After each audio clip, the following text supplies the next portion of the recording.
రామరాజ్యం బోధిస్తున్న రాజధర్మం. రాజధర్మం విషయంలో రాముడు ఆదర్శమూర్తి కనుకే రామరాజ్యాన్ని నేటికీ గుర్తు చేసుకుంటాం. వనవాసంలో ఉన్న రాముడిని వెతుకుతూ ఓసారి భరతుడు అడవికి వెళ్తాడు. రాజ్య పాలన, రాజధర్మాల గురించి భరతుడిని అనేక ప్రశ్నలు వేసి ధర్మోపదేశం చేస్తాడు. ధర్మాచరణలో రాముడు భేదాలు చూపలేదు. సీతమ్మను ఉద్దేశించి పౌరుడు తప్పుగా మాట్లాడినప్పుడు ఆమెను వాల్మీకి ఆశ్రమానికి పంపే సందర్భంలో సీత నా ప్రాణం, సీత కన్నా, నా ప్రాణం కన్నా, సోదరుడి కన్నా, అన్నింటికన్నా ధర్మం, వంశగౌరవం గొప్పవి అని లక్ష్మణుడితో అంటాడు. అవతార పరసమాప్తి గురించి చెప్పటానికి యమధర్మరాజు మహర్షి రూపంలో రాముడిని కలవటానికి వస్తాడు. ఎవరు ఆటంకం కలిగించినా మరణదండన విధించాలని యముడు షరతు పెడతాడు. రాముడు సరేనని తన ప్రతిజ్ఞ గురించి లక్ష్మణుడికి చెప్పి గది బయట కాపలా పెడతాడు. అంతలో దూర్వాస మహర్షి వచ్చి లోపలికి పంపకపోతే ఇక్ష్వాకు వంశమే నాశనమయ్యేలా శపిస్తానంటాడు. వంశక్షయం కంటే తానే శిక్షను అనుభవిస్తానని లక్ష్మణుడు రామదర్శనానికి దూర్వాసుణ్ణి అనుమతిస్తాడు. తన ప్రతిజ్ఞ మేరకు లక్ష్మణుడికి శ్రీరాముడు మరణదండనతో సమానమైన దేశ బహిష్కరణ విధిస్తాడు. రాముడిని వీడి ఉండలేని లక్ష్మణుడు సరయూ నదిలో ప్రాణత్యాగం చేస్తాడు. రాజుగా ప్రజా జీవితంలోకి వచ్చే వారికి ఎలాంటి కళంకం ఉండరాదని సీతమ్మతో అగ్నిప్రవేశం చేయిస్తాడు.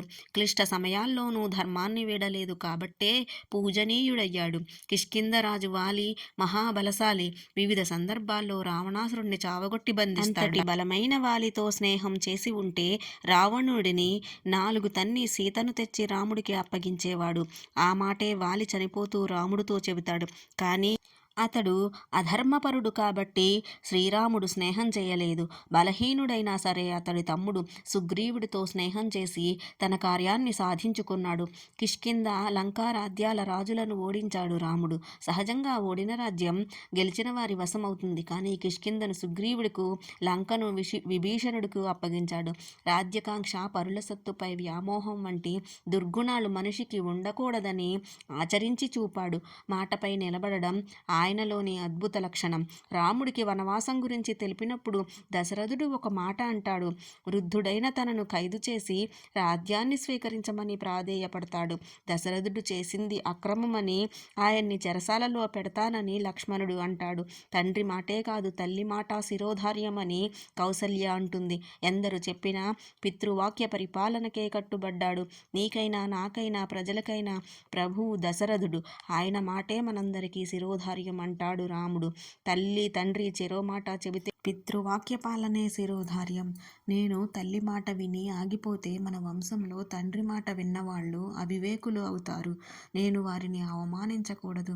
తండ్రి మాట విని వనవాసానికి వెళతాను అని రాముడు తల్లికి ధర్మాల గురించి చెబుతాడు. రాజు కాబోయిన తనను అడవులకు పంపారని పరనింద చేయలేదు. పైగా కైకేయిని జాగ్రత్తగా చూసుకోమని చెబుతాడు. శ్రీరాముడు ఎన్నడూ అసత్యం ఆడి సత్య వాక్పాలకుడు. ఎవరికీ సాధ్యం కాని శివధనస్సును ఎక్కిపెట్టినప్పుడు, తాటకి సుబాహుల రాక్షస సంహారం చేసినప్పుడు తన పరాక్రమం గురించి చెప్పుకోలేదు. తాను గొప్ప వీరుడైనా శాంతిని కాంక్షించాడు. హనుమంతుడిని రావణుని వద్దకు దూతగా పంపాడు తప్ప యుద్ధానికి కాలు దువ్వలేదు. ఆత్మస్థుతి, పరనింద మచ్చుకైనా లేని సుగుణాభిరాముడు మన అయోధ్య రాముడు. మనకు ఉపకారం చేసిన వారికి అపకారం తలపెట్టడం మహాపాపమని రామాయణం చెబుతుంది. ఎలాంటి పాపానికైనా ప్రాయశ్చిత్తం ఉంది కానీ కృతజ్ఞతకు లేదంటాడు రాముడు. కృతజ్ఞతాభావానికి ఆయన నిలువెత్తు నిదర్శనం. వారధి నిర్మాణంలో సాయపడిన ఉడుత నుంచి రావణుడి చేతిలో మరణించిన జటాయువు వరకు ఎంతో కృతజ్ఞతను చాటాడు. జటాయువు తన కోసం మరణించిందని రాముడు విలపిస్తాడు. ఆతిథ్యమిచ్చిన శబరిని చల్లని నదీమ తల్లివై మానవాళిని తరింపచేస్తావంటాడు. యుద్ధంలో సుగ్రీవుడు గాయాల పాలైనప్పుడు తన కారణంగా మిత్రుడు క్షతగాత్రుడయ్యాడని దుఃఖిస్తాడు. రావణ సంహారం తరువాత దేవేంద్రుడు వరం కోరుకోమని అడగ్గా తన కోసం యుద్ధంలో మరణించిన వానరులను బతికించమంటాడు. సీతమ్మ జాడ కనిపెట్టడాన్ని స్వామి కార్యంగా హనుమ భావిస్తాడు. కానీ అది మహోపకారం అంటూ రాముడు గాఢాలింగనం చేసుకుంటాడు. రావణ సంహారంలో సాయపడిన ప్రతి ఒక్కరిని సత్కరించి కృతజ్ఞత చాటుతాడు. రావణుడిని రణరంగంలో తొలిసారి చూసినప్పుడు దశకంఠుడి తేజస్సును మనస్సులోనే ప్రశంసిస్తాడు. సీతాపహరణానికి పాల్పడకపోతే దేవలోకాన్ని కూడా ఏలేవాడేమో అనుకుంటాడు. క్షమాపణ కోరి సీతను విడిచిపెడితే రావణుడిని క్షమించటానికి సిద్ధపడతాడు. రావణుడు చనిపోయాక అంతిమ సంస్కారాలు చేయడానికి విభీషణుడు ఇష్టపడడు. కానీ రాముడు ఒప్పుకోడు. రావణుడి మరణంతో వైరం తీరిపోయిందని అంత్యేష్టి సంస్కారాలు చేయిస్తాడు విభీషణుడితో. పాలకుడు గురువులను, రాజనీతిజ్ఞులను ఆదరించాలి. రాజుకు వ్యక్తిగత క్రమశిక్షణ చాలా అవసరం. బ్రాహ్మీ ముహూర్తంలో నిద్రలేస్తే కాలాన్ని సద్వినియోగం చేసుకోవచ్చు.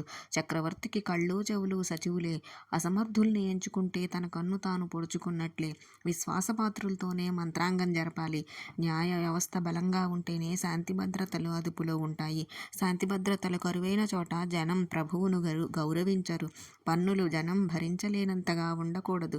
ప్రజలకు ఇచ్చిన మాట తప్పరాదు. అసత్యం పలకకూడదు. పొగడ్తలకు పొంగిపోరాదు. ఇంద్రియాలకు లొంగిపోకూడదు.